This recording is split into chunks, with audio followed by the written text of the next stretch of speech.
ওই প্রকৃত আসামি আর ধরা পড়ে না। তখন কিন্তু আপনি একটা লাইন ধরে দিলেন যে তুমি ওই লাইনে খোঁজো। এখন তাহলে যারা নাকি আসলে এই ধরনের কিছু কাজ করতে চায়, ধরেন যে দেশে আওয়ামী লীগ নাই সে দেশে তো আগুন ধরে, তো সে দেশে অস্ত্র উদ্ধার হয়।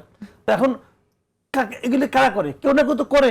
সেই ধরনের যারা করে তারা কিন্তু এক ধরনের স্পেস পেয়ে যায় যে আমি করি, দোষটা চলে যাবে আওয়ামী লীগের দিকে। এটা কিন্তু আগের আমলে হইতো, আওয়ামী লীগ আমলে কিন্তু হয়েছে। এই যে কিছু একটা মেসেজ দেওয়া সালে কাকাঠি জ্বালাইলে বলতো কি আগুন সন্ত্রাস, এবং কে করছে? জামাত বিএনপি করছে। এটা কিন্তু ওরা ধারাভাবে বলতো। তখন কি হয়েছে? এই জন্য দেখা গেছে যে ওই পঙ্কজ দেবরাজের গাড়ি পুড়ছে, দোষ হয়েছে আগুন সন্ত্রাসের। তো এগুলো ঠিক না, আগে ভাগে বলে দেওয়াটা আমি মনে করি ঠিক না। প্রপারলি হোক, তদন্তটা ঠিকঠাক মতো হোক, হইলে বোঝা যাবে কে হয়েছে।